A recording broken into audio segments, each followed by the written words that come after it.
사랑은 어디서 올까요? 사랑은 자기가 담긴 만큼, 자기의 삶에 담겨 있는 만큼 사랑하게 되어 있습니다. 삶이 어떻게 담을까요? 생각으로, 지식으로 담는 게 아니고요. 체험으로 담는 거예요. 그래서 우리에게 육체라는 것을 주시고 그 몸을 가지고 살아가면서 그 몸으로 부대끼면서 체험하게 허락을 하신 게 이 땅에서 우리의 인생이라는, 그게 카이로스를 살아가게 만드는 아버지의 선물이에요. 근데 그 카이로스를 살아가던 사람은, 어떤 사람은, 아니 크로노스를 살아가는 어떤 사람들은 자기 죽음을 경험을 하게 됩니다. 자기 죽음을 건너가는, 넘어서게 되는 경험을 하게 돼요. 사람마다 다 다르죠. 사업하는 사람은 사업을 망한다든지, 건강했던 사람은 갑자기 죽을 병에 걸렸다든지, 자식이 전부라고 생각했던 사람에게는 자식에게 어떤 일이 벌어지든지, 자기가 가장 소중하다고 생각했던 그것을 통해서 사람은 카이로스의 때를 만납니다. 자기 죽음을 경험하게 되는 거죠. 자기 죽음을 경험한 사람들은 그때부터 바뀝니다. 내가 경험한 만큼 사랑할 수 있는 사람으로 바뀌어요. 오늘 동영상에서 이분이 그 20년 전에 췌장암 수술 받았고, 위암 수술 받았고, 당뇨에다 간경화증까지, 실제로 돌아가시 직전에 삐쩍 마른 모습 보여주셨잖아요. 근데 지금 기적처럼 살아서 이렇게 복음을 전하기 위해서 그 필리핀 오지를 누비고 있습니다. 이번에 고백이 제게 가슴에 와닿아요. 아픈 만큼 사랑한다. 아픈 만큼 사랑하는 거예요. 우리는 하나님 하면은, 하나님은 전혀 아픔도 없고 슬픔도 없고 고통도 없을 거라고 생각을 해요. 그게 바로 대표적인 착각이에요. 하나님은 사랑이시다라는 그 표현 안에는 하나님은 온 우주를 품을 만큼 큰 사랑의 대명사인 만큼 온 우주만큼의 아픔을 품고 있는 분이죠. 그걸 체험하고 있는 분이 하나님이라는 거예요. 그 아픔만큼 누군가를 품을 수 있는 거죠. 아프셨습니까?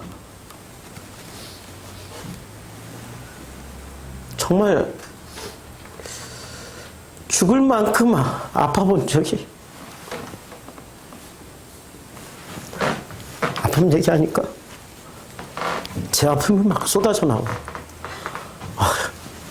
참,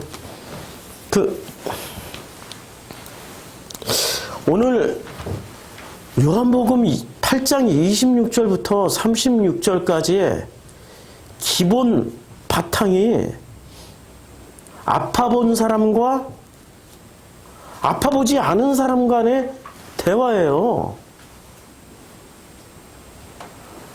예수는 아버지의 아픔을 그대로 가지고 오셨던 분이기 때문에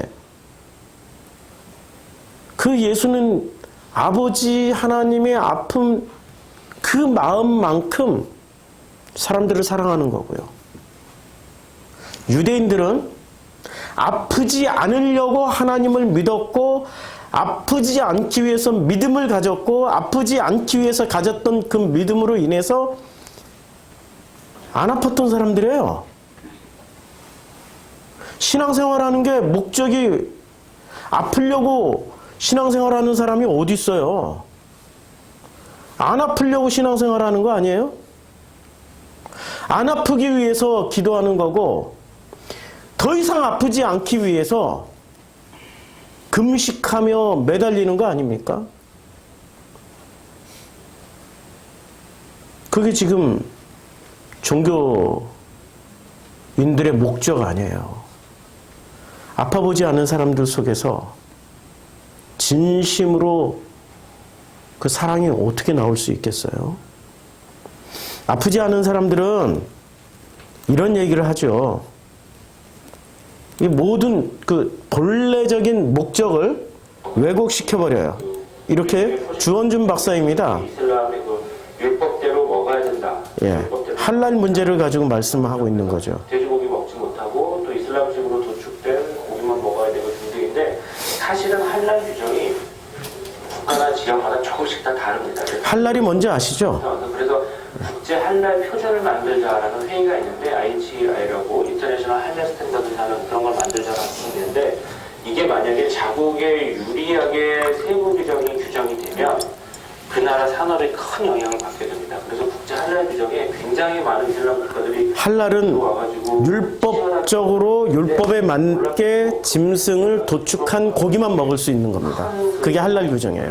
식품 산업 재벌들, 그 자본들이 있습니다. 그들이 자신들의 이익을 이제 포기하지 않으려고 들어갑니다. 즉 할랄 규정하는 회의를 보고 있으면 저는 아주 깊숙이 알지 못하지만 종교적인 것은 어느 정도 명분을 줄 뿐이고 사실은 이 국가들 간의 이해관계가 상충하는 게 오히려 더 핵심이 아닌가 싶을 정도로 그래서 많은 경우에 중동에서 일어나는 것도 종교적인 코드는 명분을 줄 경우가 많고 실질적으로는 자국의 이익을 위해서 무한 경쟁을 하는 것이죠.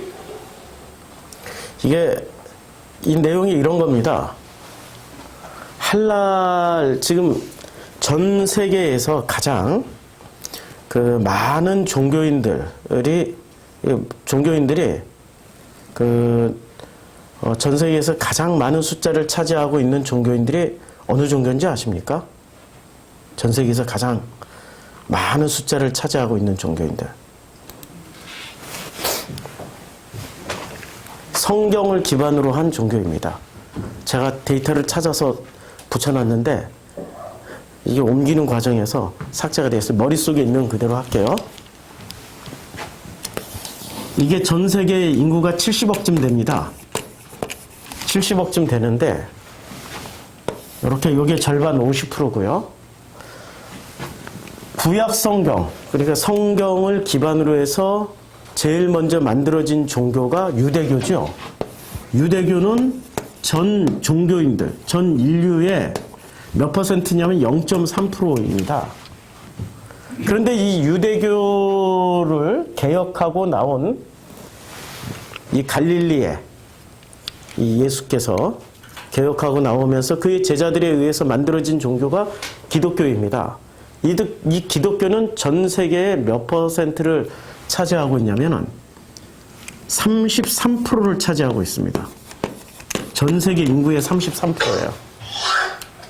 무슨 소리예요? 이거 큰일 났네. 이런 소리가 막 들어가고. 아이고, 큰일 났네. 이게 죽지 않고 살아났어요. 뒤에 계속 이어지는 동영상이. 영화 똥팔입니다. 제목도 똥팔이에요. 꼭 한번 보시기를 강추하는 영화입니다. 아이고, 잘 만든 영화인데 흥행에는 많이 성공 못했어요. 자, 유대교 0.3%, 기독교 33%. 그 다음에 이슬람이 몇 프로인 줄 아세요? 전 세계 인구의 이슬람이 약 20% 정도가 차지합니다. 20% 넘어요. 사실은 한 24% 정도? 24%. 기독교 안에는 카톨릭 뭐 다 포함되어 있고 유사 기독교가 있습니다. 짝퉁 기독교. 이 숫자도 만만치 않아요. 짝퉁 기독교, 짝퉁 종 3.5% 정도가 됩니다. 그럼 합치면 몇 프로가 되죠? 33 더하기 24 이것만 해도 57%에 3.5% 합치니까 60%가 넘어가는 거죠. 전 세계의 60%가 무엇을 기반으로 한 종교냐면 성경을 기반한 성경에 기반한 종교예요. 지금 현재. 그러면 성경만 제대로 읽고 성경만 제대로 소화를 해내면은 이 세상에는 전쟁, 환란, 종말 걱정해 필요 없죠? 걱정할 필요 없어요. 과반수가 지금 기독교고 나머지가 힌두교 10%, 불교 5%, 뭐 기타 종교 뭐 한 5%, 기타 등등 5%, 이렇게 합치면은 70%, 80%, 20% 미만이 약 13% 정도가 무신론입니다. 그러니까 무신론자는 별로 안 되는 거예요. 대부분 이 종교, 이 불교, 힌두교 뭐 다 합쳐봐야 성경을 기반으로 한 종교에 비하면은 아주 미미한 종교일 뿐이에요. 성경을 기반으로 한 종교가 60%라는 것은 60%를 훨씬 넘어가요. 압도적으로 성경을 제대로 잘 이해하고 성경을 제대로 잘 해석하면은 이 세상은 정말로 아름다워질 것이다. 믿어지십니까? 근데 성경을 전부 어떻게 해석하고 있어요? 아까 주원준 박사가 얘기했잖아요. 이분은 카톨릭 평신도로서 신학을 전공하신 분이에요. 카톨릭에서는 누가 신학을 전공하죠? 신부들이나 수녀들이 신학을 전공하죠. 평신도가 신학 전공해서 구약학을 전공하셨어요. 그래서 이분이 이슬람이나 할랄, 유대인들의 할랄 규정 이런 것에 대해서 굉장히 정통하신 분이세요. 이분이 뭐라고 얘기를 해요?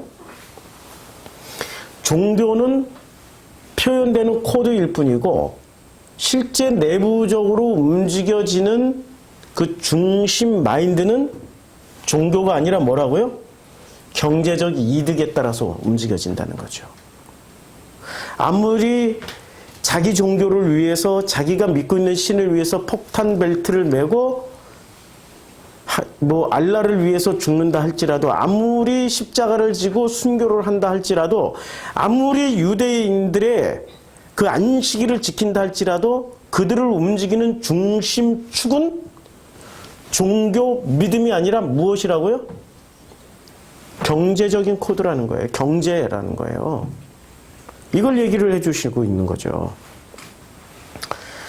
요한복음 8장 26절부터 들어가서 보면 여기 화면에 다 띄워놨어요. 오늘은 제가 어제 자매하나서 좀 만들어 봤어요. 1년 전에 이렇게 했더라고요. 1년 전에 요한복음 할 때. 1년 전에 요한복음 할 때 이렇게 했는데 이걸 같이 나눴던 성도님들이 지금 보니까 거의 없다. 제가 한 주간 내에 지난 주일날 귀에서 피가 나더라고요. 아침에 월요일날 아침이 돼서 하도 귀가 좀 이상해가지고 이렇게 다시 면봉을 넣었다가 빼니까 피가 또 나더라고요. 피가 계속 나는 거예요. 그래서 병원에 갔어요. 병원에 갔더니 피가 이렇게 그동안에 흘렀던 피가 응고가 돼서 단단하게 지금 굳어가고 있다고 다 파냈어요. 그 의사가, 제가 물어봤어요. 의사 선생님한테. 원인이 뭡니까? 몰라요? 스트레스가 원인이 되는 거는 의사도 잘 모르더라고요. 제가 극심한 스트레스에 시달리고 있었던 것을 이 귀에서 피 나는 걸로 알게 된 거예요. 피를 보기 전까지는 제가 그렇게 스트레스가 심한 줄 몰랐던 거예요. 왜 이렇게 극심한 스트레스가 있을까라고 생각해 봤더니 섭섭하다, 못됐다가 아니고요. 아버지의 마음이 안타깝다. 그분들을 생각하면 너무 안타깝다. 아버지의 마음. 누군가는 다 누군가의 부모잖아요. 그런데 교회 나오는 순간부터는 희한하게 누군가의 부모들이 부모된 마음을 다 반납하고 오나 봐요. 그냥 받기만 하려고 그래. 사랑을 받기만 하려고 그래. 사랑은 있잖아요. 받을 때보다 줄 때 더 커요. 진짜 사랑은 받을 때보다 줄 때 더 행복하다고요. 아픈 만큼 사랑하는 거란 말이에요. 사랑을 받으려고 하는 사람은 하나님이 그 사람에게 어떤 사랑을 주실까요? 받기만 하려는 사람에게는 진짜 사랑을 가르쳐 주시려면 뭐를 주실까요? 네가 원하는 게 이거야? 그래, 이거 받아. 네가 원하는 게 이거야? 그럼 이거 받아라고 그런 걸 주실까요?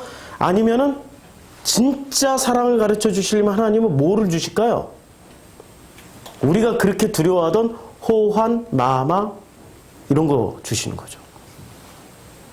요새는 다 없어진 단어잖아요. 호환. 호랑이가 나타나서 엉 하고 잡아먹는, 이게 100년 전의 마인드죠. 마마. 제일 무서운 게 마마였잖아요. 천연두. 지금 그런 거 다 없어졌죠. 지금 제일 무서운 게 뭐예요? 망하는 거 제일 무서워하잖아요. 망하는 걸 제일 무서워하잖아요. 자본주의 사회에서 망하는 거, 내 몸이 아픈 거, 그거 제일 무서워한단 말이에요. 하나님이 진짜 사랑을 가르쳐 주시기 위해서는 뭐를 주세요? 역설적이게도, 역설적이게도 아픈 만큼 사랑하게 돼 있어요. 아파보지 않으면 아파하는 사람들, 고통당하는 사람들 앞에서 위로는 해지지만 자기 경험이 없기 때문에 그것이 진심인지 아닌지는 모를 일이에요. 요한복음 8장 26절은 이렇게 시작합니다. 내가 너희에게 대하여 말하고 판단할 것이 엄청 많아요. 말하고 판단할 게 엄청 많으나 판단을 하신다, 안 하신다? 안 하신다. 이 문장 안에 숨겨져 있는 뜻은 내가 너희에게 대하여 말하고 판단할 것이 엄청 많으나, 많아요. 나를 보내신 이가 참되심에. 나를 지금 예수가 말씀하시는 거란 말이에요. 예수를 보내신 이가 어떻다고요? 참되다라는 말씀이 알레테이아예요. 진리이시이기 때문에, 진리이기 때문에 내가, 예수가 그에게, 아버지에게 들은 그것을 세상에 지금 말하는 거예요. 예수가 무엇을? 누구에게 들은 말을? 아버지에게 들은 것을 말을 하는 거예요. 그러면 여기에 대꾸하고 있는 예수는 아버지에게 들은 것을 말씀하고 있는 분이면, 여기에 지금 그 말씀을 듣고 있는 유대인들은 무엇을 가지고 얘기를 할까요? 예수는 아버지에게 들은 걸 가지고 말씀하고 계셔요. 그런데 유대인들은 무엇을 가지고 말씀하고 있을까요? 자신들이 믿는 걸 가지고 말을 하는 거예요. 그런데 들은 걸 가지고 말씀하신 분과 듣는 걸 가지고 말을 하고 있는 사람 중에 누가 자유해요? 누가 자유하냐고요? 예수가 자유한 거죠. 진리를 알지니 진리가 너희를 자유케 하리라 라고 말씀을 했을 때 예수는 자유하고 믿는 걸 말하는 사람들은 자유가 없어요. 자유가 없다고요. 그래서 예수가 이렇게 말씀을 하시는 거죠. 요한복음 8장에 보면 이 사람들은, 그런데 믿는 걸 말하는 사람들은 자유가 없다라고 예수가 분명히 말씀하셨어요. 그런데 본인들은 어떻다라고 생각을 해요? 그들이 대답을 해요. 진리를 알지니 진리가 너희를 자유케 하리라 라고 말씀을 할 때 그들이 누구예요? 유대인들이 대답하되 우리가 아브라함의 자손이라 남의 종이 된 적이 없거늘 어찌하여 우리가 자유롭게 되리라 하느냐라고 얘기를 해요. 남의 종이 안 됐어요. 안 됐다라는 얘기는 자유인이다라는 얘기를 하는 거죠. 그런데 이게 서로 달라요. 예수가 말씀하시는 자유와 유대인들이 지금 말하고 있는 자유는 어떤 자유예요? 유대인들은 이렇게 생각하는 거예요. 아브라함의 자손이라, 우리는 아브라함의 자손이야. 남의 종이 된 적이 없어. 이 말은 무슨 뜻일까요? 우리는 아브라함의 자손이 남의 종이 된 적이 없어. 무슨 뜻이에요? 우리는 아브라함의 자녀이기 때문에, 자손이기 때문에 다른 신을 섬겨 본 적이 없어. 이 말이에요. 자유라는 말을 어떻게 생각하고 있었어요? 다른 신을 섬기지 않고 오직 여호와만 섬기고 있었어 라고 지금 말하고 있는 장면이에요. 그래서 아브라함의 자손이라고 표현한 거예요. 만약에 아브라함의 자손이라는 말을 빼고 남의 종이 된 적이 없어 라고 얘기하면은 무슨 말이 되죠? 우리가 식민지가 된 적이 없어. 나라를 빼앗겨 본 적이 없어. 이런 말이 되겠죠? 그렇잖아요. 유대인들 국가적인 차원, 민족적인 차원에서 말을 하고 있기 때문에. 그러니까 아브라함의 자손이다라고 이야기할 때는 다른 신을 우리가 섬긴 적이 없어. 오직 여호와 하나님만 믿고 있었던 거야. 그러니까 이분들이 믿는 것은 무엇을 믿고 말을 하고 있다라는 얘기예요? 오직 여호와의, 여호와 하나님의 그 말씀만 믿고 그 말씀에 기반해서 자기들은 말을 하고 있는 거예요. 그렇죠? 남의 종이 된 적이 없는데 어찌하여 우리가 자유롭게 되리라 하냐? 라고 말을 할 때 예수께서 뭐라고 대답하십니까? 진실로 진실로 너에게 이르노니 죄를 범하는 자마다 죄의 종이 된다라고 얘기했어요. 죄를 범하는 자마다. 지금 여기서 벌써 모순이 시작되는 거야. 여호와 하나님만 믿었어. 그리고 우리는 절대 다른 신을 섬긴 적이 없어. 그래서 우리는 죄인이 아니야. 왜? 여호와 하나님을 제대로 믿었기 때문에 라고 말을 하는 거죠. 그런데 예수는 뭐라고 말씀하세요? 죄를 범하는 자마다, 너희들이 아무리 믿음이 있다 할지라도 너희들은 죄를 범하는 자들이야. 그래서 너희는 죄의 종이야. 아니 지금 대화가 서로 이루어지고 있는 장면입니까? 아니면 대화가 전혀 안 되는 장면입니까? 전혀 안 돼요. 대화가 전혀 안 돼요. 한 번도 아파본 적이 없는 사람과 삶 전체가 아파본 사람하고 대화를 하는 거예요. 대화가 되겠습니까? 안 되죠. 조현아 씨 땅콩 사건, 땅콩 회환 사건, 그 집안의 그 갑질 사건, 제가 그분들 입장에 한번 서봤어요. 태어났을 때 이미 공주야. 부잣집 공주야. 입었던 옷도 10,000원짜리, 1,000원짜리 이런 거 안 입어. 공주 옷을 입고 공주 드레스를, 공주 신발 신고. 진짜 부자들은 옆에 어렸을 때부터 비서가 붙어 다녀요. 유모가 붙어 다녀요. 물 따다 줘 하면 바로서 물 따다 줘. 물 떠다 줘라는 소리도 안 해. 뭘 하면 벌써 떠나. 밥 하면 벌써 차려 나와. 옷 하면은 최고의 옷을 가져와.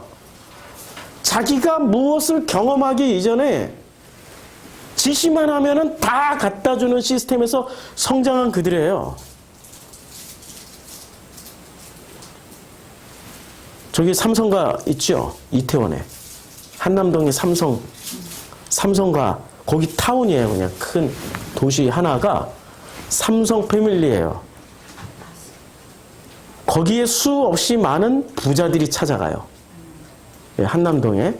작은 부자, 큰 부자, 중간 부자. 벌써 작은 부자와 큰 부자는 달라요. 어떻게 다르냐? 작은 부자는 자기의 자녀들하고 같이 가면 자녀들이 문 열고 나와. 그리고 걸어가. 큰 부자들은 얘가 5살짜리인지 7살짜리인지 19살짜리인지 20살짜리인지 상관없어. 가만히 이러고 있어. 그러면 운전사와 비서가 와가지고 문 탁 열어주고, 그리고 햇빛이 비치면 우산 탁 씌워주고, 그럼 이렇게 턱 들고 가면 되는 거예요. 그 동네에서 유명한 얘기들이에요.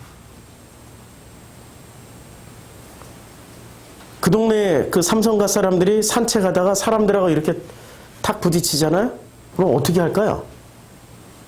요만한 문제 일으키기 싫으니까 어떻게 하냐면, 아유, 안녕하셨어요. 아이고, 반갑습니다. 이러고 지나가시는 거죠. 왜요? 왜냐고요? 모르시죠? 아세요? 요만한 문제라도 만들고 싶지 않으니까. 미리 요만한 문제라도 구설수에 오르고 싶지 않으니까. 미리 모든 매너를 다 거쳐서 좋은 사람으로 보이기 위해서. 그러나 그 속에 본질은 뭐가 들어가 있어요? 땅콩 회항 사건이 들어가 있다라는 거예요. 어떤 재벌이 70년대, 80년대 탄광 사건, 탄광 매몰 사건이 많이 있었잖아요. 정말 오랜 시간 탄광에 갇혀 있다가 나온 사람. 그 사람의 첫 멘트가 뭔지 아세요? 기자가 인터뷰를 했어요. 눈 가리고 막 그냥 그 초췌한 모습으로 들것에 실려 나오는 거야. 기자가 와가지고 기자가 질문을 하는데 그동안에 있었던 심정이 어떻습니까? 뭐 이런 거 묻는 게 아니라 제일 먹고 싶은 게 뭡니까? 하고 물어봤더니 그 사람이 무슨 대답했어요? 예? 제일 먹고 싶은 거. 예? 예. 이미 그 40년 전, 50년 전 이야기라 기억이 안 나시겠죠? 라면 먹고 싶다고 그랬어요. 그 라면, 이것을 재벌들이 학습을 했어. 그래서 재벌들이 이 노조가 막 데모할 거 아니에요. 예? 배고파서 못 살겠다, 월급 올려달라, 80년대, 90년대 그런 일이 많이 있었단 말이에요. 그때 재벌 2세가 뭐라고 얘기한 줄 아세요? 왜 배고파서 못 살아? 라면 끓여 먹으면 되잖아. 여기 어디 공감이 어디 있냐고요. 맞는 말이긴 한데 공감이 어디 있냐고요. 공감이. 아픈 만큼 이해하고 아픈 만큼 사랑하게 되는 거예요. 지금 유대인들은 믿는 만큼 말을 하는 거지 아픈 만큼 경험한 만큼 말을 하는 게 아니란 말이에요. 아픈 만큼 경험한 만큼 말씀을 하고 있는 분은 누구세요? 예수란 말이에요. 들은 것을 말을 하고 있다는 거예요. 자, 들은 사람과 믿는 사람의 차이점을 적어놨어요. 들은 사람과 믿는 사람. 들은 사람은 직접 체험하고 있는 사람이에요. 체험했던 사람. 그리고 현재 진행형으로 체험하고 있는 사람이에요. 들은 사람은. 그런데 믿는 사람은 간접 체험인 거죠. 자기가 체험한 것은 믿을 필요가 없어. 체험했기 때문에 믿을 필요가 없다니까요. 그냥 경험담을 얘기하면 되는 거죠. 누가 믿어야 되는 거예요? 체험하지 못한 사람들이 간접 체험으로 믿어주는 거죠. 위인전을 쓰는 사람이 있고 위인전 속에 주인공인 사람이 있어요. 에디슨은 위인전을 쓴 사람입니까? 아니면 에디슨은 위인전의 주인공입니까? 주인공이죠. 쓴 것은 다른 사람이 쓴 거예요. 주인공은 그냥 살아가면 되는 거예요. 그런데 에디슨의 위인전을 읽는 사람들은 자기가 에디슨처럼 살아보지를 않았잖아요. 그럼 에디슨처럼 되려면은 에디슨을 어떻게 해야 돼요? 마음속에 넣고 에디슨처럼 살아야 되겠다라고 생각하고 믿어야 되는 거죠. 에디슨처럼 살면은 성공할 수 있어. 위대해질 수 있어. 에디슨이라고 하니까 별로 마음에 안 와닿는 분, 카네기. 강철왕 카네기. 11조 제일 많이 한 사람 카네기. 카네기처럼 돈 많이 벌 수 있어. 그것도 잘 모르겠다. 빌 게이츠처럼 돈 많이 벌 수 있어. 라고 어떻게 해요? 빌 게이츠는 들은 사람이에요. 이미 체험하고 살아가는 사람이라면 빌 게이츠의 위인전을 읽는 사람은 빌 게이츠처럼 되기 위해서 빌 게이츠의 라이프 스토리를 믿는 사람이란 말이에요. 차이점 아시겠죠? 지금 예수는 직접 아버지께 듣기 때문에 체험하고 있는 사람이에요. 그런데 유대인들은 그냥 믿는 사람들이라니까요? 대화가 될까요? 대화가 되겠냐고요. 부부 사이에서 또 일어날 수 있는 일이고, 부모와 자식 사이에서 흔하게 일어나는 일이에요. 부모는 부모로서의 체험을 하고 있어요. 근데 자식은 부모를 믿고 있는 거지 부모의 마음을 그대로 체험하지는 않는단 말이에요. 자식은 자녀가 자기가 되고 싶은 것을 목적으로 해서 거기에 초점을 맞춰줬지, 내가 커서 엄마처럼 살 거야, 아빠처럼 살 거야 라고 목표를 두고 있는 사람들이 별로 없다고요. 그렇잖아요? 믿고 있는 사람과 들은 사람은 이렇게 엄청난 차이가 있는 거예요. 우리는 하나님을 체험하면서 하나님의 그 모든 말씀을 듣고 있는 사람입니까? 아니면은 하나님을 그냥 믿어주는 사람입니까? 지금 예수님 당시에 유대인들은 믿어주는 사람들이었어요. 믿고 있는 사람들이었어요. 어떻게 믿고 있었어요? 자신들은 한 번도 여호와 하나님을 배신한 적 없는 사람이라고 믿고 있었단 말이에요. 죄를 범한 적이 없다라고 생각하고 있었어요. 그렇게 믿고 있었다니까요. 그렇게 믿고 있었어요. 한 번도 자신들은 하나님을 벗어나서 다른 신을 섬겨본 적도 없고, 오직 여호와만을 섬겼고, 오직 여호와만을 위해서 살았던 사람들이라고 그렇게 믿고 있었어요. 이 믿음에서 자신들이 가지고 있는 그 믿음이 강력하면 강력할수록 들은 사람, 예수의 직접 체험을 이렇게 전하고 말씀을 해도 믿음이 강력하면 강력할수록 예수의 말씀을 들을 수 있겠습니까? 아이러니하게 믿음이 세면 셀수록 못 들어요. 믿음이 세면 셀수록 못 듣는다니까요? 자기 믿음이 더 커니까 예수의 말씀이 파고 들어올 여지가 없는 거예요. 이렇게 좀 돌들이 이렇게 그냥 뭐가 나 있고 뭐 이렇게 대충이면 흠 있잖아요. 이런 데 흠이 있잖아요. 이런 흠으로 이렇게 틈으로 예수의 말씀이 들어올 여지가 있는데, 이들은 철저하게 믿는 사람들은 어떤 시스템이에요?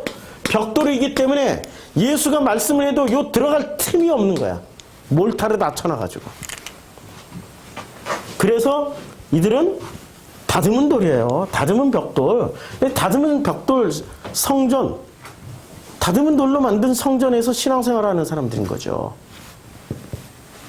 그래서 예수님은 직접 들었어요. 아버지의 말씀 직접 듣는 사람이기 때문에 관계를 누리면서 살아요. 그런데 간접 체험으로 믿고 있는 사람들은 예수님의 말씀을 들으려면 반드시 필요한 과정이 있습니다. 뭐가 필요해요? 깨달아야지 비로소 예수의 말씀을 비로소 듣기 시작하는 거예요. 깨달음.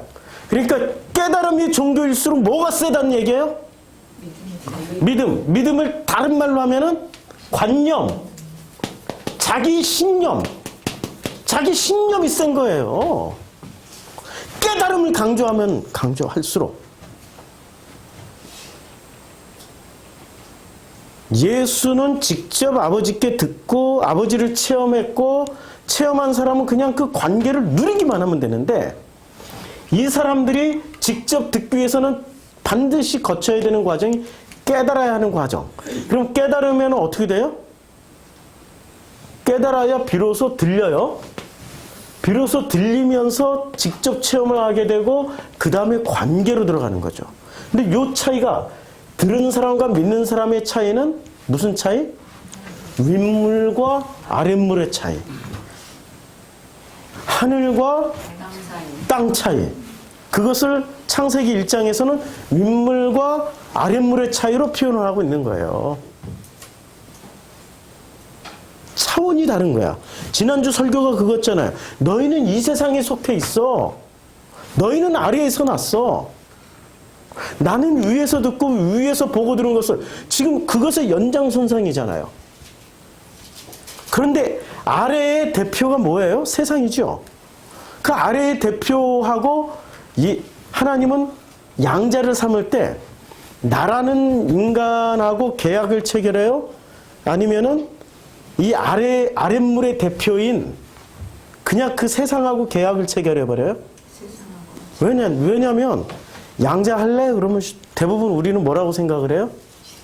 아, 그럼요. 믿는 사람들이기 때문에 싫다라고 하는 거예요.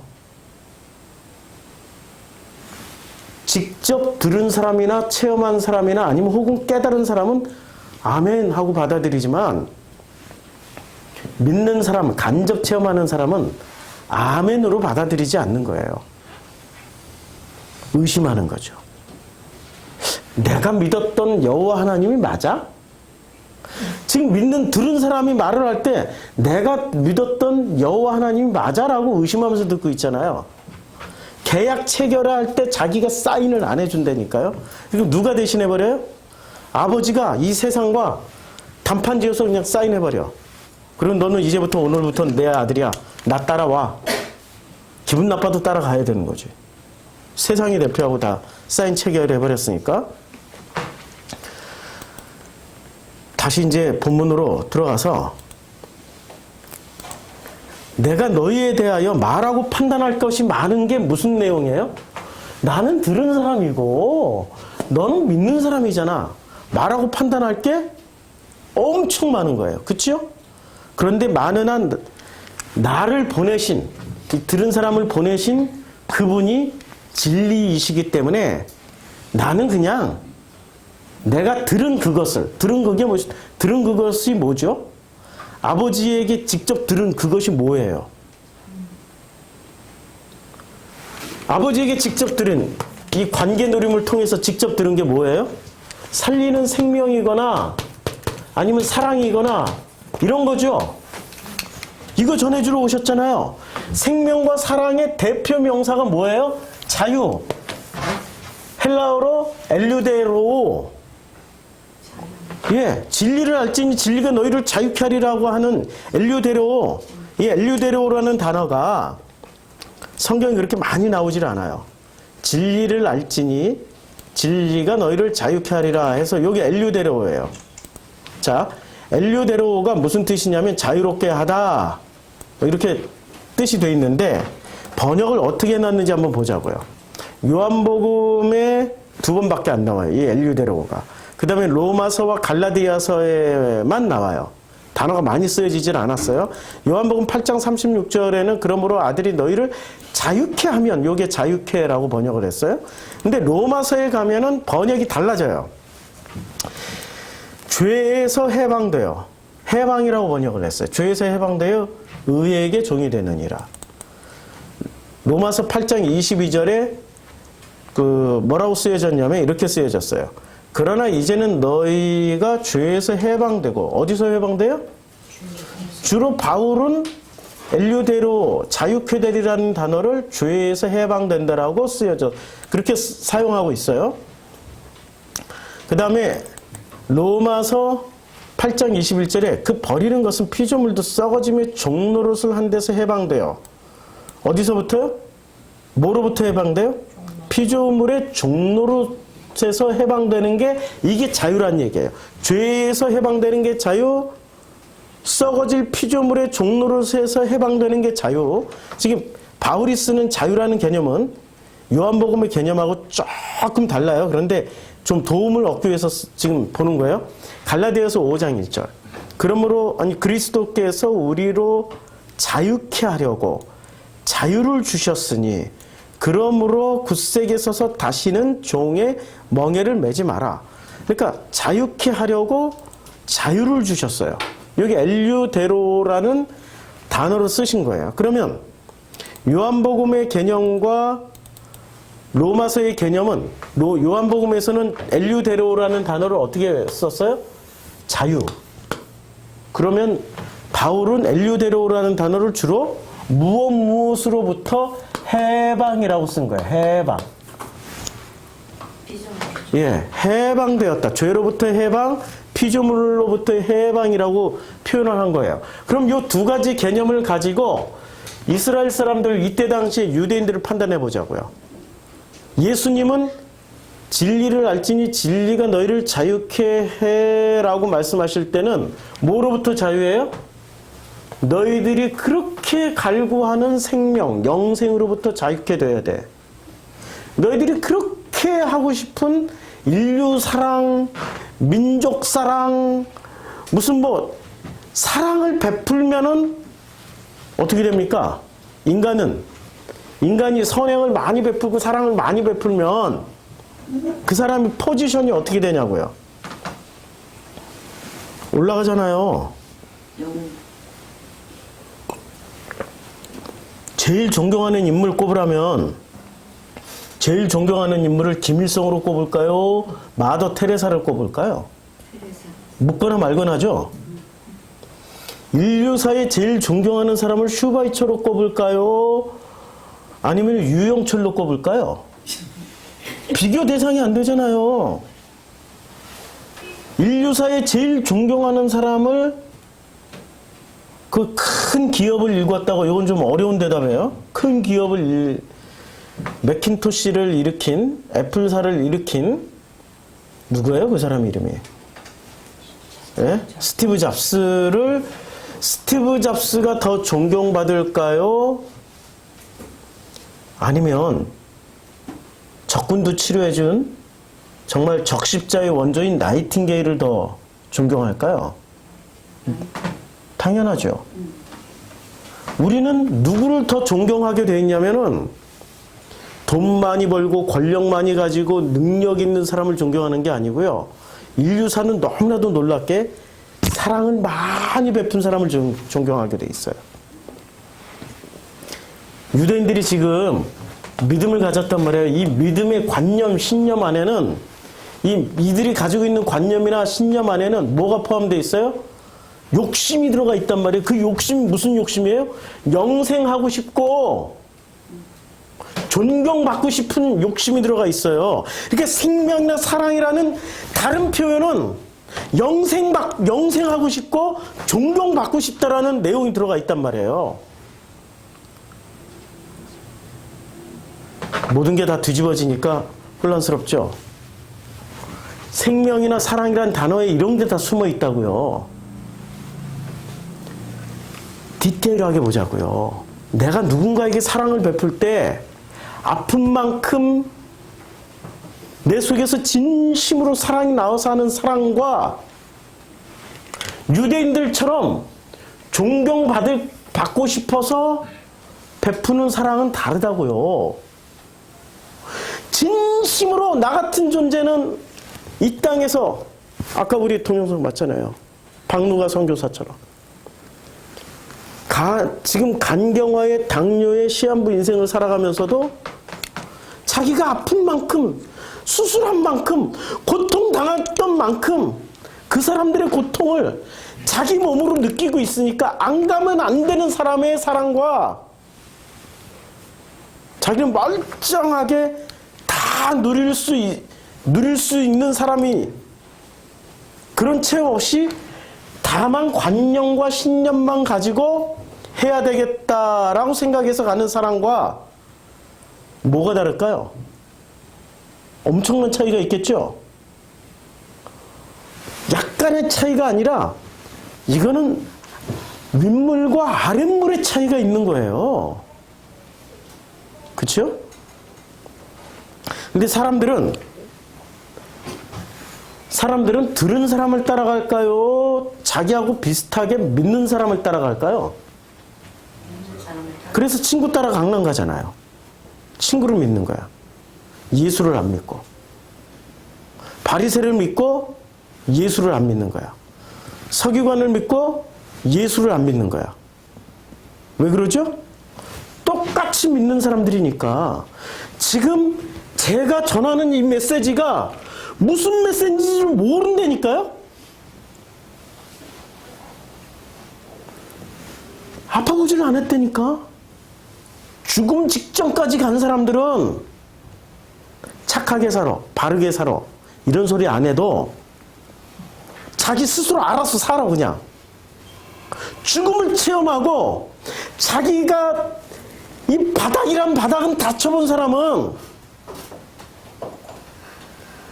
성경에 나와 있는 수많은 말씀을 동원해가지고 이웃을 사랑해, 이웃을 위하여 목숨을 버려, 성경에 나와 있는 수많은 말, 뭐 애통해, 뭐 마음이 가난해, 그렇게 말 안 해도 자기 인생의 바닥을 치고 있는 사람들, 바닥을 계속 치고 있는 사람들은 그렇게 살으라고 그래도 훌륭해야지, 위대해야지, 잘 살아야지 이런 얘기 안 해도 본인 스스로는 어떻게 살아가요? 나 같은 사람이 뭘? 나는 이미 바닥인데. 들은 사람들 속에서는 그것이 참 보편적인 일인데 믿는 사람들 속에서는 이런 일이 어떻게 관념과 신념으로 만들어진 세상 속에서는 어떻게 해석을 해요? 저거 죄가 있어서 저렇다고. 저거 지가 지은 죄가 있어서 그렇다고. 이렇게 관념 세계를 정말 잘 보여주는 성경이 무슨 성경이요? 욥기. 욥의 친구들이 와서 욥을 뭐라고 폄하를 해요? 저거 전부 자업자득 아니야. 네가 나쁜 짓 했으니까 그럼 벌을 받는 거 아니야. 그게 욥에 대한 해석이었단 말이에요.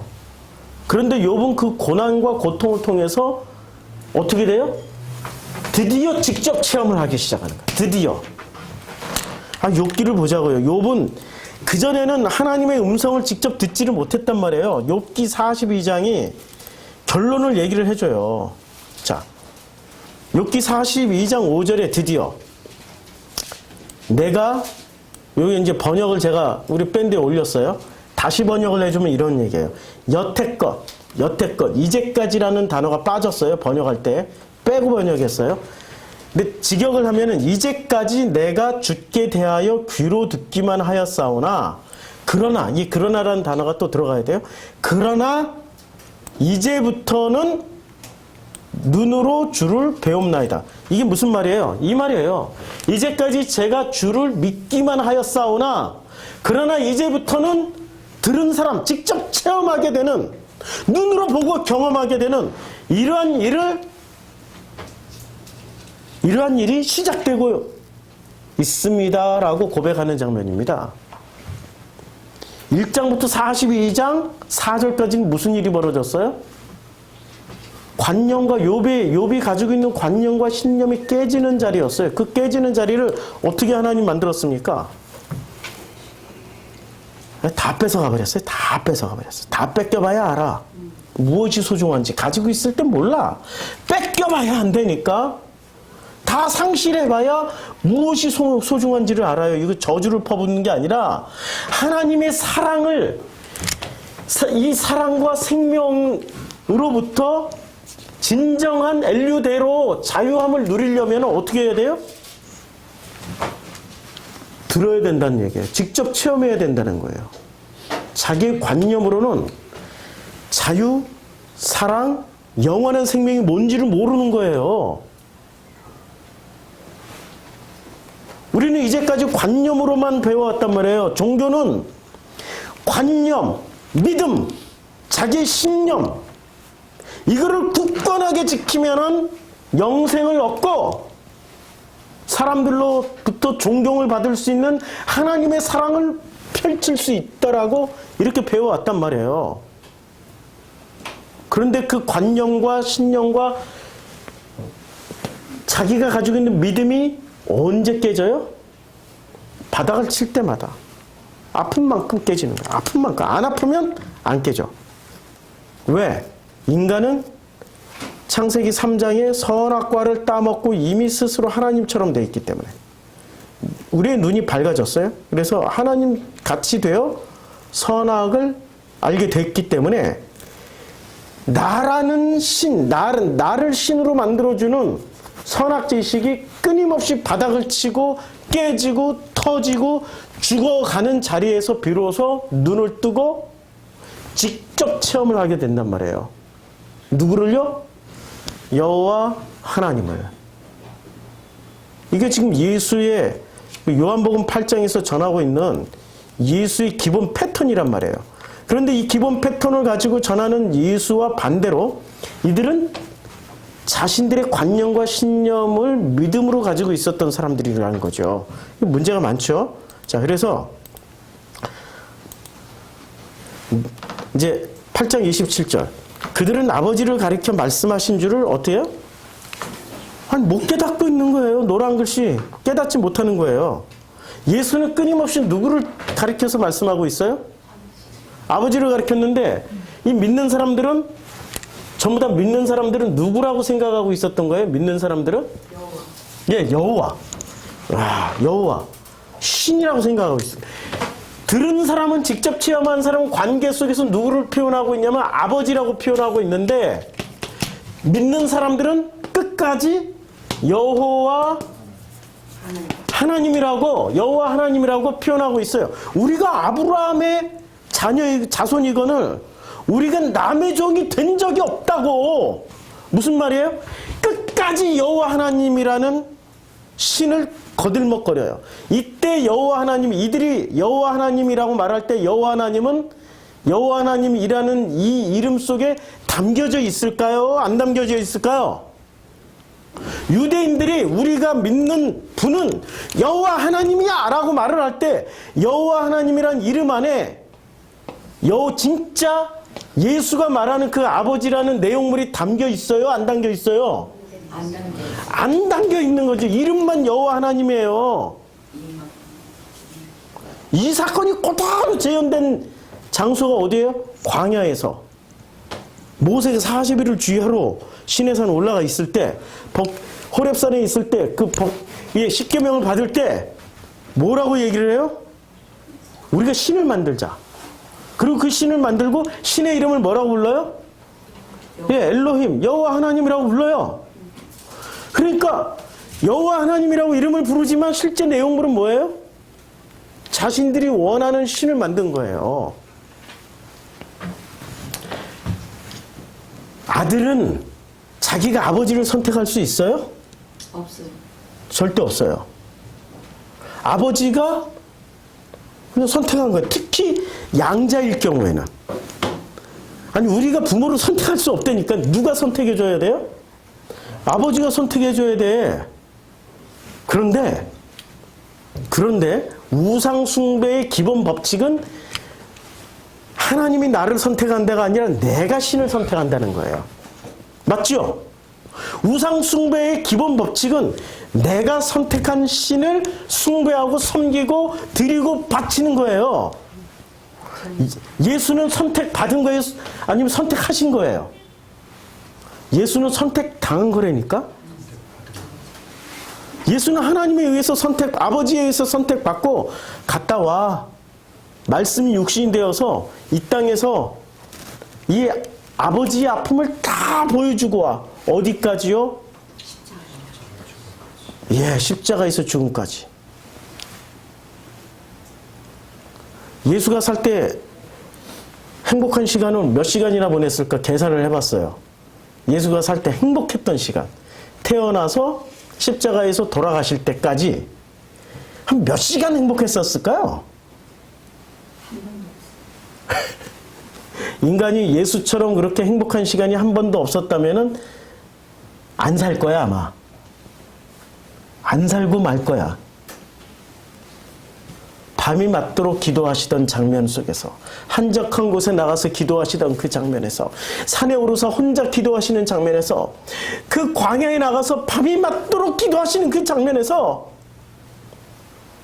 예수의 아픔을 읽어내지 못한다면은 당신들은 믿는 사람일 뿐이에요. 듣는 사람이 아니라니까요. 들은 사람이 아니에요. 예수의 아픔이 그만큼 컸기 때문에 예수께서 겟세마네 동산에서 마지막 기도가 내 뜻대로 하지 마시고 아버지 뜻대로 하시옵소서 라는 기도를 하실 수 있게 된 거죠. 28절, 이에 예수께서 이르시되 너희가 인자를 든 후에 내가 그인 줄 알고 내가 스스로 아무것도 하지 아니하고 오직 아버지께서 가르치신 대로 이런 것을 말하는 줄도 알리라. 누가 가르쳐 주신 대로? 아버지께서. 8장 26절부터 다 누구 얘기예요? 빨간 글씨만 보자고요.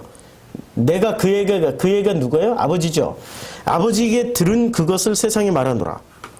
그 다음에 27절 아버지를 가르쳐 말씀하신 줄을 유대인들은 믿는 사람들은 못 깨달아. 8장 28절 오직 빨간 글씨 오직 아버지께서 가르치신 대로 이런 것을 예수가 지금 말하고 있는 거예요. 그러니까 예수는 정말 지금 8장 26절, 27절, 28절, 29절 빨간 글씨 나는 항상 그가 기뻐하시는 일을 행한다. 그가 누구예요? 아버지. 26절, 27절, 28절, 29절 4절 연속으로 오직 누구에게만 전한다라고 말씀하고 있는 거예요? 아버지. 그런데 이 믿는 사람들은 아버지는 모르고 누구만 알아요? 여호와. 예, 이름만 여호와 하나님이야. 무늬만 여호와 하나님이지 내용물은 아버지가 아니었다라는 거예요. 전부 누가 선택한 신이에요? 여호와 하나님은? 그들이 선택한 신이에요. 그리고 내용물은 진짜 아버지로 채워진 게 아니라 전부 누구로 채웠어요? 이 내용물은 여호와 하나님 내용물은 전부 다 자기 자신으로 다 채워버렸어요. 이게 우상이란 말이에요. 그러니 진리를 알지니 진리가 너희를 자유케 하리라는 말씀을 어떻게 알아들어요? 아니 우리가 여호와 하나님 외에는 다른 신을 믿어본 적이 없는데 우리들은 왜 종이라고 하는 거야? 라고 얘기를 하는 거죠. 문장 구조가 그렇게 돼 있단 말이에요. 30절 이 말씀을 하시는데 많은 사람이 믿었어요. 야 이러냐. 많은 사람이 들어야 되는 거예요? 믿어야 되는 거예요? 들어야 돼. 들어야 되는 거죠? 네네. 믿었기 때문에 어떻게 돼요? 이렇게 많은 사람들이 들은 결과 어떻게 돼요? 이들이 예수를 죽여요. 이게 들음과 믿음의 차이라는 거예요.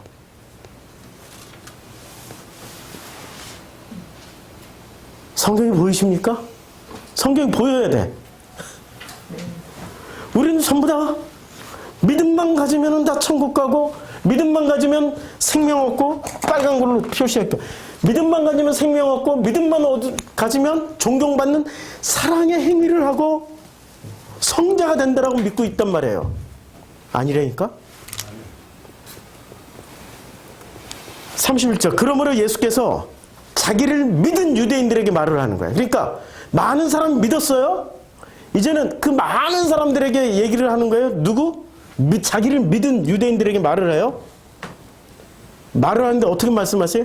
너희가 내 말에 거하고 내 말에 이 들은 말씀 들은 사람의 요 말씀 안에 거하고 그러니까 이때는 믿음 안에 거하는 게 아니에요. 어디에 거하라고요?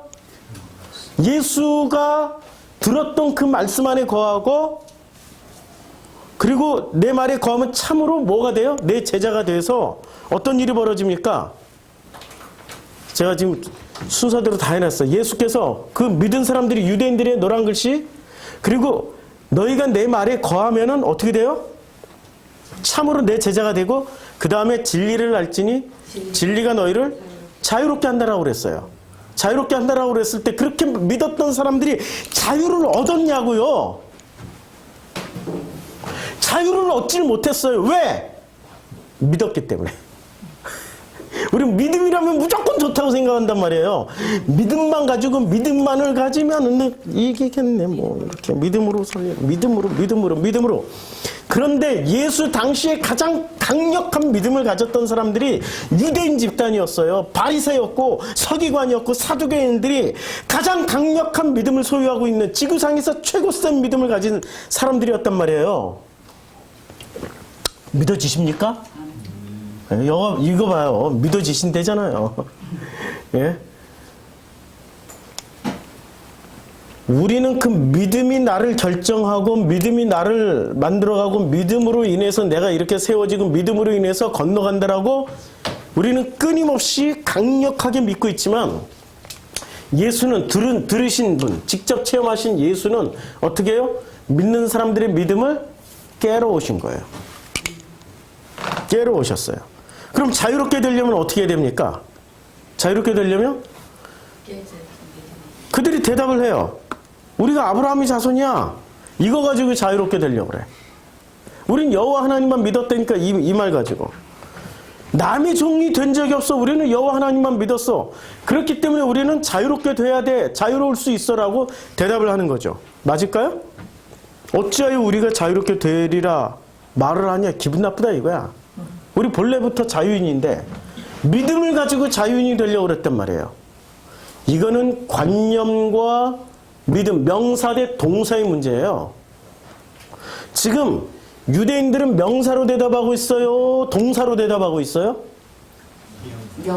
명사로 대답하고 있어요. 명사로 대답하고 있는데 예수는 끊임없이 뭐로 물어봐요? 동사로. 자유케 돼, 자유를 누리라고 동사로 대답을 해줘요. 명사와 동사의 차이는 하늘과 땅의 차이입니다. 명사가 편할까요? 동사가 편할까요? 명사가 편하죠. 왜요? 아무 짓 안 해도 돼. 가만히 있기만 하면 돼. 믿어버립니다. 가만히 있기만 하면은 어떻게 돼? 하나님이 다 해주신다라고 믿고 있어. 그 신앙이 어떤 신앙? 그 신앙이 이런 신앙이에요. 어린 자녀가 태어나요. 아버지란 이름이 돼요. 드디어 어린 자녀가 태어나는 순간 드디어 결혼했어. 신혼부부야. 애가 태어났어. 애가 태어나는 순간부터 아버지는 그때부터 무슨 아빠가 됐잖아요. 이 아빠는 무슨 일을 해요? 섬기는 일만 해. 이 자식이 20살 될 때까지, 성인이 될 때까지. 그러면 이 자식은 성인 될 때까지 무슨 일만 하면 돼요? 받기만 하면 돼. 유대인들의 신앙이 지금 20살 더 안 된 어린아이 신앙이란 말이에요. 이 어린아이들을 어떻게 해야 돼요? 빛의 자녀로, 소금의 자녀로, 빛과 소금의 역할을 할 수 있게 해줘야 되니까 이 어린아이들에게 야, 너희들이 그동안 4,000년 넘게 굉장히 오랜 시간을 여호와 하나님 믿어왔잖아. 그러면 이제부터 뭐를 해야 돼? 성인이 돼야지. 왜 아직도 받기만 하려고 그래? 이 어린 것들아. 예수가 와서 하신 말씀 그거예요. 받기만 하려고 하는 너희들이 자유인이야? 자유라는 데는 뭐가 따라요? 책임이 따르잖아요. 책임 하나도 안 지고 그냥 믿기만 하려고 하는. 그래서 어린 자녀는 자식이란 이름으로 성장할 때까지 받기만 하려고 그래요. 성장하고 나면 어떻게 돼요? 그가 이제는 아버지로부터 받는 것을 중단하고 스스로 독립을 한단 말이에요. 독립해서 어떻게 합니까? 그렇죠. 그때부터 아버지한테서 받았던 것을 그대로 다른 사람에게 돌려주는 일을 한단 말이에요. 그게 교회예요. 그게 우리 성도들의 모습이어야 된다는 거죠.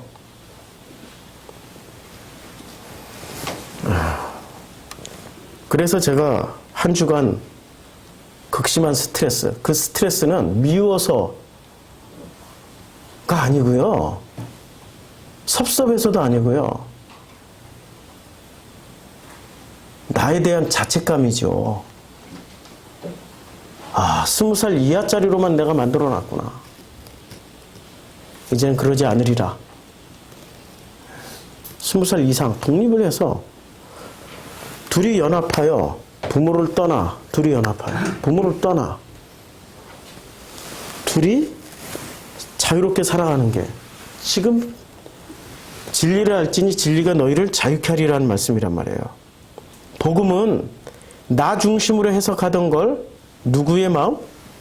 아버지의 마음을 통해서 보고 느끼며 이해하며 해석하면서 살아가게 되는 게 이게 복음의 여정입니다. 그래서 복음의 사람은 순례자예요. 복음은 나 중심으로 해석하고 내 마음을 통해서 느끼며 이해하며, 아니 내 마음이 아니라 아버지의 마음을 통해서 보고 느끼며 이해하며 해석하며 살아가게 되는 게, 그래서 그 인생을 아버지의 마음으로 깨닫고 살아가는 게 이게 복음이라는 거예요. 이러면 이제까지 복음은 예수 그리스도가 예언에 의해서 태어났고 십자가에서 죽으심으로 말미암아 3일 만에 부활하시고 그리고 승천하신 후에 성령이 이게 복음이다라고만 암기하고 있었던 사람들. 이 사람들은 듣는 사람들이에요? 믿는 사람들이에요? 믿는 사람들이죠. 삶을 살아가는 사람은 직접 체험하면서 관계를 누리게 돼요. 어떤 사람이 복음은 나 중심으로 나를 해석하던 사람이 자기를 20살까지 성인 될 때까지 자기를 양육해줬던 그 아버지의 마음을 통해서 아버지의 마음으로 보고 아버지의 마음으로 느끼면서 아버지의 마음으로 이해를 하면서 자기 인생을 살아가는 거예요. 그리고 내가 살아가는 인생을 아버지의 그 마음으로 해석하면서 살아가는 그 삶의 여정이 바로 복음이에요. 복음은 그래서 동사예요. 근데 복음을 만약에 예언에 의해서 태어났다가 공생애를 살으시고 십자가에서 죽으시고 부활하셨다로 암기하고 있으면 그럼 명사일까요? 동사일까요? 명사죠. 복음 아니라니까. 그럼 예수가 복음 아니. 예수를 통해서 배운다니까. 지금 철저하게 오늘 본문에서는 예수가 무슨 일을 하세요? 아버지를 소개해주고 있어요. 아버지를 가르쳐주고 있어요. 그 신명기 4장에 보면 아주 중요한 말씀이 나오는데 신명기 4장에 제가 계속 신명기 그 아침 기도회를 신명기 말씀 가지고 하고 있는데 아침 기도회 들으셨던 분들은 이해하기 쉬울 거예요. 근데 처음 듣는 분들은 무슨 얘기하는지 잘 모르실 수도 있어요. 그래서 만약에 신명기 말씀, 아침 기도회 말씀 받길 원하시는 분들은 저한테 카톡을 보내주세요. 그러면 제가 단톡방으로 보내드려요. 이게 음성은 카카오톡으로 가더라고요. 밴드도 안 올라가. 밴드는 동영상만 올라가지. 예. 자, 이제 이 신명기 4장에 보면요. 호렙산에서 그 모세가 호렙산에서 하나님 여호와 앞에 섰던 그날에 어떤 일이 벌어졌냐면은 그 너희는 지금 유대인들은 이때는 이스라엘 사람들이죠. 유대인들은 가까이 나와서 산 아래 섰어요. 예, 그림을 다시 그릴게요. 굉장히 중요한 거라 그림을 다시 그리면은 이런 그림이 돼요. 산 아래 서고 산 위에 서고. 자, 이제 요게 산이 이렇게 있어요. 여기 산이에요. 여기 평지고 여기에 지금 사람들이 이렇게 막 바글바글 서 있어요. 이렇게 서 있어요. 이 사람들이 누구요? 이 사람들이 이스라엘 사람들. 근데 이스라엘 되기 전까지 뭐가 됐었어요? 히브리에서. 히브리가 이스라엘이 됐죠. 그럼 히브리 이전에는 뭐로 있었어요? 애굽 사람으로 있었죠. 그렇죠. 애굽에서 건너와서 히브리가 됐고 히브리들이 이스라엘이 됐고 이스라엘이 지금 막 요단강 건너기 직전에 뭐가 되어 있는 거예요? 군대로 있어야 되는데 지금 이 시간에는 십계명을 받는 요 자리는 몇 년째예요? 2년 전이니까 요 사람들은 지금 애굽에서 건너온 히브리인들이에요. 아직 이스라엘로 편성이 안 됐어요. 이 시점의 차이가 있는 게 가데스 바냐 이후부터 이스라엘이 되고 군대가 돼요. 그냥 이게 평면적으로 보면 이해를 못해요. 이해가 되죠? 자, 여기 서 있는데 모세는 지금 어디에 서 있어요? 모세는 요 산 정상에서 그 다음에 여기 그 산에 불이 붙었어요. 지금 이 히브리들은 여기 전부 다 산 아래에 섰고 그 산에 불이 붙었는데 불이 어디에 붙어 있어요? 요 활활 불이 붙어 있어요. 산 정상에 불이 붙어 불길이 충천해요. 얼마나 센지 불길이 충천하고 어둠과 여기에 구름이 어떻게 덮여 있어요? 여기 구름이 이렇게 바글바글 이 구름이 아주 굉장히 짙게 이 구름이 지금 딱 덮여 있어요. 이게 전부 구름이에요. 그러니까 요 아래는 어떻게 돼요? 흑암, 어둠. 위는 어떻게 돼요? 불길이 타가지고 환해 빛이란 말이에요. 근데 여기서 지금 불 타고 있는 사람이 여기 불 붙어 있어요? 불 속에 누가 들어가 있어요? 불 속에 여호와하고 그 다음에 또 누가 들어가 있어요? 여호와하고 모세하고 불길 속에 들어가 있어요. 불은 붙었지만 안 타요. 이것을 어떻게 할 수 있어요? 가시떨기 나무에 불은 붙었는데 불은 타지 않고 있어. 불은 있는데 타지 않고 있어. 그 안에 또 누가 들어가 있어요? 가시떨기 나무 안에? 아니, 지금 출애굽기 3장에서는 여호와와 가시떨기가 같이 타고 있는데 둘 다 불타지 않고 있어. 지금 그 장면 그대로 지금 누가 들어가 있어요?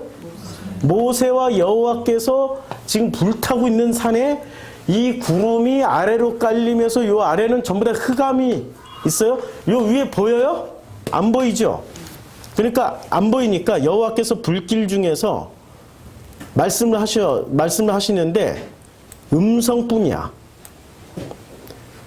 그러니까 너희가 이 히브리들은 어떻게 돼요? 소리만 듣고 하나님의 형상을 보지 못해. 그러면 소리는 듣지만 하나님의 형상은 못 보는 거예요. 그런데 모세는 어떻게 돼요? 하나님의 형상을 봤어요. 보고 그 본 그대로 그 형상 그대로 봤으니까 우리는 무엇으로 만들어져야 되는 사람들이에요? 하나님의 형상으로 만들어져야 되는 존재들이죠. 그러니까 모세는 이걸 보고 체험했기 때문에 내려와서 뭐를 가르쳐 주려고 그래요? 하나님의 형상이 되라고 가르쳐 주겠죠. 그런데 이 사람들은 하나님의 형상을 보지 못하고 뭐만 들었어요? 소리만 들었어. 소리만. 말씀이라고 그랬어요. 여기서 말소리라고 그랬어요. 말소리. 결정적으로 말씀이 아니고 뭐를 들었어요? 말소리. 말씀은 의미가 있는 거죠. 근데 소리는 의미가 없잖아요. 차 소리, 시끄러운 소리, 지나가는 바람 소리. 소리에서 의미를 찾으려면 어떻게 돼요? 특별한 관계 형성이 되어 있으면 싸락싸락 내리는 눈소리에도 의미가 찾아져. 지나가는 봄바람 소리에도 봄빛 소리에도 내 감정이 느껴지고 내 마음이 공유가 될 수 있단 말이에요. 근데 관계 형성이 안 돼 있으면 소리는 그냥 소리일 뿐이야. 그래서 그 말소리야. 말소리만 듣고 형상을 보지 못했어요? 자, 그러면 모세가 내려와서 하나님의 형상을 말을 할 때마다 이 사람들이 소리를 들은 사람들이 아멘 하고 받아들였어요? 아멘 하고 받아들였냐고요? 하나님의 형상을 말씀하고 전할 때마다 그 형상 되라고 말할 때마다 어떻게 반응을 해요? 요새 유명한 유튜브 보면은 참 유명한 것들이 있는데 좀 욕 좀 한번 할게요. 그 유튜브에 보면은 그 드라마 한 장면을 이렇게 따가지고 자기의 감정을 표현해요. 그 유명 배우가 하는 이런 개소리가 있나 이런. 아무도 안 웃어. 동영상을 보여드려야 합니다. 누가 그렇게 얘기를 해요? 모세가 아니면 백성들이. 백성들이 모세가 하는 말, 자기네들은 소리만 들었을 뿐인데 모세는 말씀도 듣고 형상도 봤어요. 그러니까 모세가 하고 싶은 일은 뭐였어요? 하나님의 형상 되라고 끊임없이 얘기하는 거 아니에요. 그렇게 가르치는 거 아니에요. 그랬더니 백성들이 뭐라고 반응해요? 이런 멍멍이 소리가 있나? 이런 멍멍이 소리로 반응을 한단 말이에요.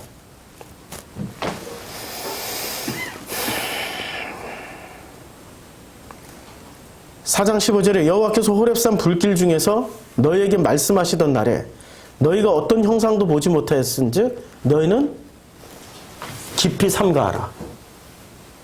형상 보신 분이 자 남산 갔다 온 사람이 이깁니까? 남산 안 갔다 온 사람이 말싸움하면 이깁니까? 그렇죠? 보고 온 모세가 이겨요? 보지 못한 백성이 이겨요? 백성들이. 하나님을 보고 말씀하고 있는 제가 이겨요? 보지 못하는 성도님들이 이겨요? 그래서 저는 맨날 억울해. 정말 맨날 억울해. 아, 이 참 억울한 일을 수도 없이 당하는 게 그게 억울함으로 저는 남아있을까요? 아픔으로 남아있을까요? 무슨 아픔이요? 정말 그분들을 사랑하는 그 아픔으로 사랑이라는 단어 속에는 행복, 기쁨, 환희가 들어가 있는 게 아니라 그 사랑의 기본적인 속성은 아픔이란 말이에요. 아픔이란 말이에요, 아픔. 내 자식 때문에 안 아파본 부모가 어디 있어? 그거 가짜 사랑이지, 가짜 부모지. 아픈 만큼 자식을 품는 거란 말이에요. 사랑이라는 기본 속성 안에는 아픔이 들어가 있다는 거죠. 하나님의 형상 속에는 하나님은 사랑이시라고 말씀했죠. 그럼 하나님의 형상이 된 형상을 본 모세는 그 속에 뭐를 품어요? 사랑을 품었죠. 그런데 그 사랑의 99%는 나를 만든 것은 파라리 바람이다라고 누가 시를 썼어요? 서정주 씨인가? 시를 썼어요? 그러면 모세를 만든 파라는 뭐예요? 80%는 아픔이라니까? 하나님의 형상은 그 아픔을 품고 살아가는 거란 말이에요.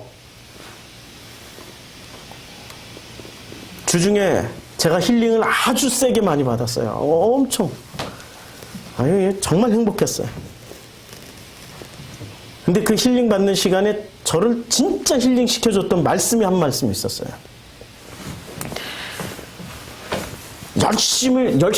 열심으로 세상을 살았어요. 그래서 요 산을 95%까지 올라간 거야. 95%. 요 구름이 있는 데까지 95% 딱 올라왔어.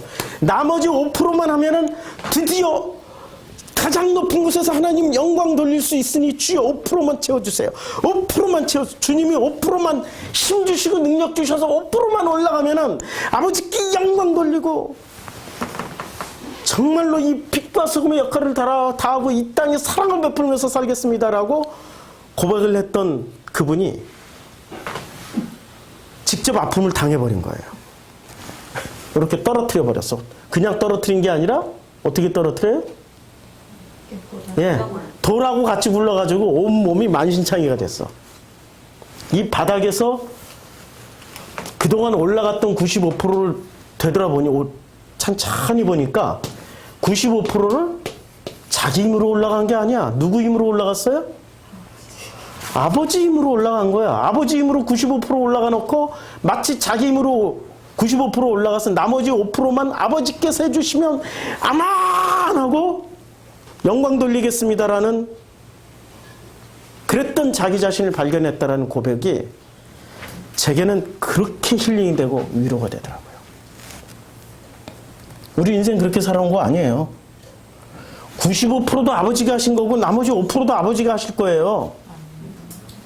이 고백이 있어야 5%로 올라갈 수 있다고요. 믿어지세요? 그러니 주시는 분도 여호와시고 거두어 가시는 분도 여호와세요. 그게 바로 동사가 된 믿음이라고요. 근데 유대인들은 이런 고백이 없는 사람들이에요.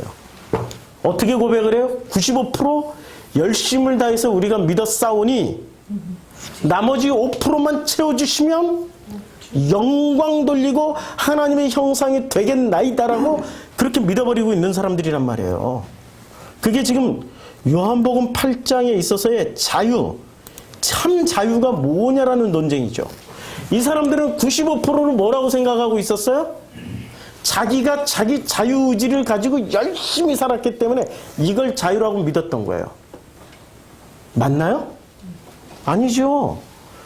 진짜 자유는 100% 다 누구랑 살아간 게 진짜 자유예요? 아버지와 함께 살아간 게 그게 진짜 자유예요. 저 이렇게 묻어도 행복해요. 이렇게 묻혀도 행복해요. 누가 나를 어떻게 보느냐가 중요한 게 아니라 내가 아버지와의 관계 안에서 나는 들은 걸 말하는 사람이기 때문에 행복하다고요. 그런데 누가 불행해요? 들은 사람은 행복하지만 믿는 걸 말하는 사람은 자기가 믿는 것에 이런 거 묻으면 어떻게 해야 돼요? 얼른 지우고 감춰야 돼. 자기 믿음이 뽀록 나면 안 되니까, 들통나면 안 되니까 끊임없이 자기 믿음을 요 95% 올라온 요 믿음, 자기 믿음이라고 생각하고 있는 거야. 95% 올라온 이 능력을 자기 믿음이라고 생각하는 거야. 자기 믿음으로. 그래서 5%를 위해서 죽기 살기로 기도하고 죽기 살기로 구한단 말이에요. 심지어는 이름은 여호와 하나님이지만 내용물은 뭐였어요? 이 사람들이 밑에서 구름 밑에서 뭐를 만들고 있었어요? 아니 요때 만들어 놓은 게 있잖아요. 뭐를 만들었어요? 예, 이름은 엘로힘이야. 이름은 여호와 하나님이란 말이에요. 그런데 내용물은 자기를 선택해버린 거 아니에요. 아버지를 선택한 게 아니라. 다시 이제 마무리를 짓습니다. 참 아픈 만큼 사랑합니다. 아파야 남의 아픔을 알아요. 우리 인간은 너무 이기적이기 때문에 내가 아파보지 않고 남의 아픔을 이해한다라는 것은 거짓이에요. 누가 혹시라도 제 설교를 듣고 누가 나를 위로해 준다고 아이고 그 귀한 아드님 먼저 보내셔서 얼마나 상심이 크시겠습니까? 섭섭하지만 이렇게 되돌려주고 싶어. 당신의 아드님도 먼저 보내보세요. 그 말씀이 저에게 위로가 되는지. 보낸 사람은 저한테 와서 그런 얘기 절대 안 해요. 저랑 동일한 경험을 해본 사람. 그냥 와서 맛있는 밥 같이 먹고 같이 웃고 그러고 가면 되는 거야. 어설픈 사람들이. 아픔 마치 자기가 경험한 것처럼. 소록도에 수많은 이야기들이 있잖아요. 예? 수많은 이야기 중에 소록도에 있는 그 나병 환자들이 수많은 믿는 자들이 와서 위로해 준다 그러고 치료해 준다 그러고 봉사한다 그럴 때 제 이름을 잃어버렸어. 어떤 한 사람은 그거 가지고 저들이 위로받지 못한다는 걸 알았어요. 그는 하나님한테 기도했어. 나도 나병에 걸리게 해달라고. 문둥병 걸리게 해달라고. 그가 문둥병 걸리자 드디어 동일한 아픔을 경험하고 있는 사람이 된 거예요. 그때부터 그는 생명의 꽃을 피워서 그들에게 생명을 전하기 시작했어요. 우리 아버지의 이름으로 오신 그 아들 예수는 놀랍게도 아버지의 아픔을 그대로 품고 오셨기 때문에 누구의 모습으로 세상을 살다 가신 거예요? 아버지의 모습이지만 그 아버지의 아픔을 품고 있는 그 사람들의 그 모습 그대로 살다 가셨어요. 이해가 되는 분들은 오늘 하나님의 은혜가 임하신 겁니다. 깨달음이 있게 된 사람들입니다.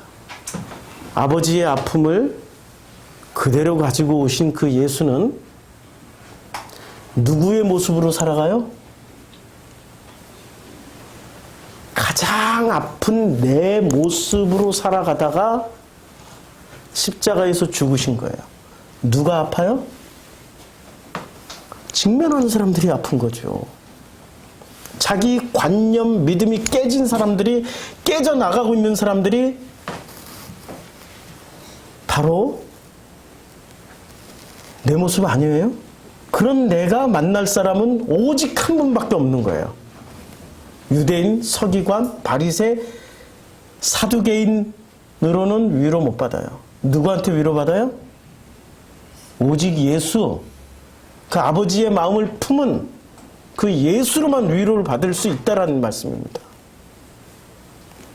그 예수로 아픈 만큼 사랑하는 거죠.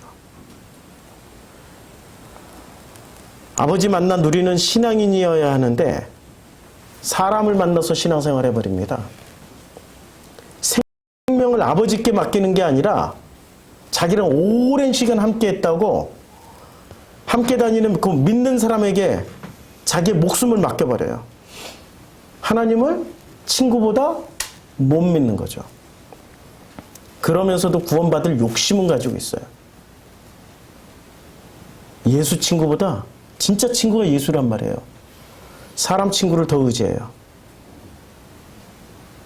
왜냐면 그 사람이 나보다 더 성경을 많이 읽는 것 같고 나보다 더 열심히 신앙생활을 하는 것처럼 보이고 그 친구를 보니까 예수 수준은 아니더라도 와 대단한 수준이야.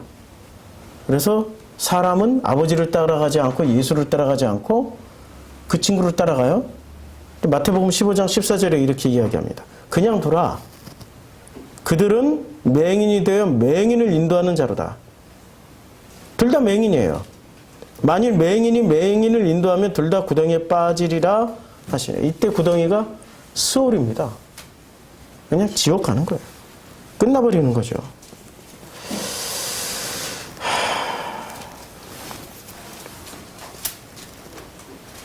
자, 우리 아버지가 1937년생이에요. 우리 어머니가 46년, 9년 차예요. 46년생이에요. 1988년도에 저희 어머니가 돌아가셨어요. 그때 아버지 나이는 52세, 어머니는 43세. 정말 젊은 나이에 가셨어요. 그때 제 나이 25. 그때 제가 얼마나 철부지였냐면 25. 어머니 돌아가셨을 때 제가 43세 그때 어머니 나이를 지나왔어요. 지금 56세니까 13년 전에 지나왔어요. 56세니까 4년 전에 아버지 그때 88년도에 아버지 나이를 지나왔어요. 문득 오늘 그때 내 나이를 살았던 아버지와 그때 13년 전에 내 나이를 살았던 그 어머니를 생각하면서 저를 되돌아보니까 저는 아직도 마냥 철부지야. 아직도 그분들이 저에게 보여주었던 그 헌신, 그 사랑, 나를 품어줬던 그 마음, 아무것도 없이 그저 판자촌에서 그 가난한 살림에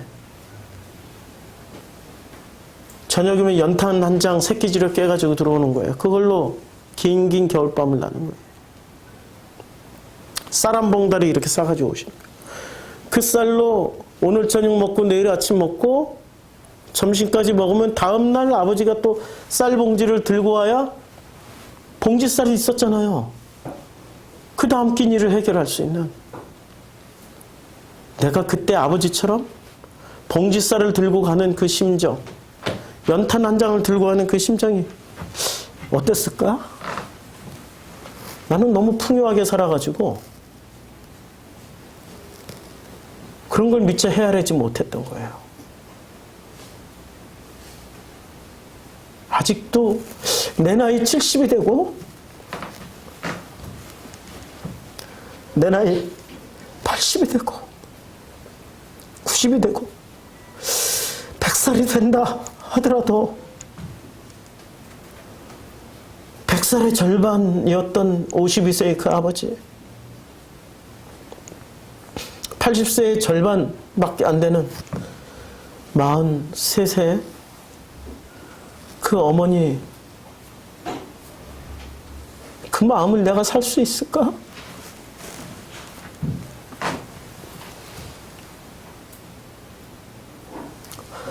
예수를 통해서 우리에게 보여주신 것은 그 아버지를 보여주신 거예요.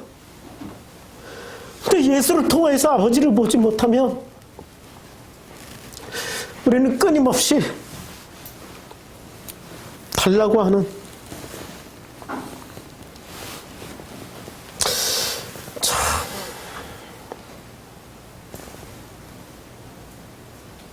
기도하겠습니다.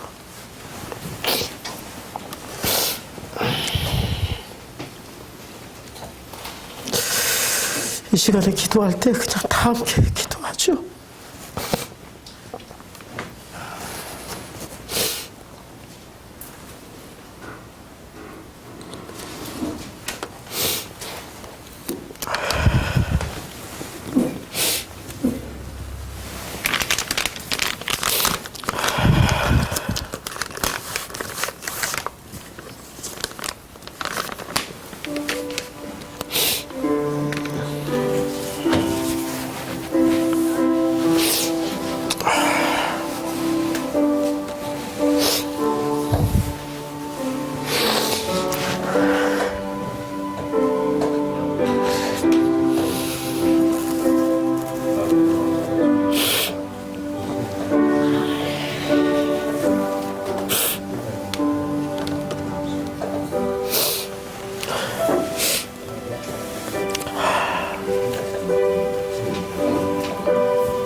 아버지의 은혜가 아니었으면 95%를 살아내지도 못할 저희들인데 나머지 5%를 위해서 떼거지를 쓰면서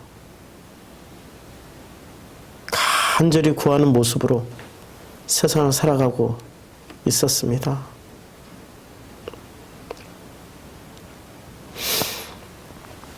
우리의 모습 속에서 아버지 어머니를 재해석하는 것처럼 이제는 예수의 모습 속에서 우리의 아버지, 그 아버지를 만나고 볼 수 있도록 축복하여 주시옵소서. 예수님의 이름으로 기도드렸습니다. 아멘.